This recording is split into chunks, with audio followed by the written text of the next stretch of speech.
يا ثاني يا انت قاعد تقول لي المعلم هيجي يصلح لك المكنه يا ابوي. والله يا حاج ارسل الوحش يا حاج لقيته جاي هو والصوت بتاعه. يا ابوي الضيع هيموت يا ابوي من كل الميه. السلام عليكم. السلام عليكم معلم. الحمد لله تمام. شايفني الجابه قدامك ولا ايه؟ وانت مين انت يا ابوي؟ انا المعلم. انت المعلم ازاي يا ابوي؟ ده انت يا ابوي مش محصل تجاوي الجاره يا ابوي، ازاي انت المعلم؟ امال انت المعلم يا ابوي؟ الشحت دي يبقى ايه يا ابوي؟ يعني انت بتهزاني يعني وربنا ما انا شغال. تعالى بس يا ابوي الضيع يا ابوي هيموت يا ابوي. حد يروح يطفي الموت اللي مش عارفه اشتغل. يعني انت يا ابوي بتذاكر يا ابوي في الثانويه يا ابوي، انا هعمل لهم ايه يعني يا ابوي؟ اشتغل بس يا ابوي وانا على البيت اشتغل. طب حد يعمل كوبايه شاي وحط لها اكل كده وظبطها. ما تحش وسطك يا ابوي، انت عملت حاجه يا ابوي؟ تعالى حاول تعالى يلا. اعمل له كوبايه لبن محلفه قول لي.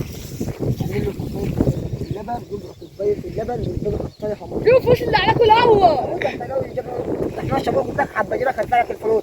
انا يا ابوي هاجي لك واديك فلوسك وما تخافش، اول لما الضيع يطلع هديك كوسون دول انت والعيال والوليه مش خساره فيه. حلو يا حاج. ايوه يا ابوي عشان تاكل وتنبسط. ماشي يا حاج. يلا عايز حاجه؟ لا مع السلامه اهو.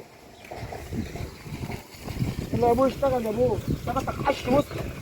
لا يحلمك مع جاموسه هوا. انا عايز افهم يا ابوي الفيزا دي يا ابوي ازاي المعلم وانت ما شاء الله يا ابوي عامل زي النخل، مش انت ازاي انا مش عارف.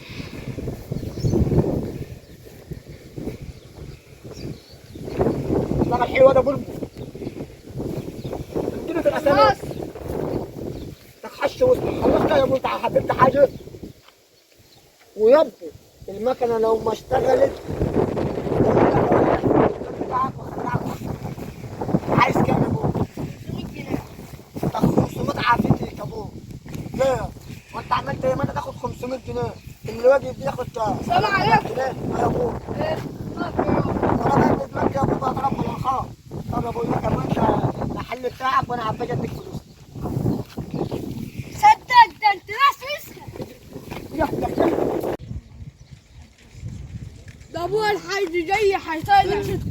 لا اشتري ده ضحي ده المكنه في الارض قطعت منه كهرباء ونور. من كهرباء ونور ازاي دي؟ ما فصلت خالص ميكانيكي. خلاص فصلت خالص؟ ايوه اصلا العباسيه ما فيهاش ميه يا ابو. يا حاج ده المكان ده العباسيه اهم حاجه الارض هتموت. الحاج دي شخه بس هيبني العباسيه دي تتغير كمان. ليه؟ خرطوم مطافي ولا لا ايه؟ مخطوط مطافي. وخرطوم كبير قد كده بتاع بكره ميه من الكبيره مش هيملاها كلها كده. ده هو المهم بس نشوف الارض دي عشان الارض دي هتموت. ده احنا ماليش دعوة ما يا خدناش ابو. فلوسنا كمان. ما هو كده مش هيديكم فلوسكم عشان المكنه ما اشتغلتش. خلاص مش الحاج عنده ارض جوافي وكرومب وكل حاجه من تحدي. ايوه هنروحوا عنده الارض هناك ناخدوا كل حاجه من الارض هناك ولو راجل يجي لنا الضار هتعرفوا ناخدوا عليه ناخدوه. حاجه كده اهو وهنعمل له كده هنفسي نطيروه. هجيب لك الولاعه تولع فيها تحرقه خالص. لا يا عم ده الحاج الجزمه منه فيكم انتوا كلكم كمان البلد كلها. ده احنا هنروح نخلص من الارض ونسرقكم. بص هتعرفوا هنعرف. 70 هولع لكم الشاشه بتاعتكم كلها. كمان وريني شوف هتعملوا ايه انت اصلا. كمان هتعمل ايه؟ طب هنشوف. هنشوف. ماشي اللي فيكم انتوا ناس وسخه كلها.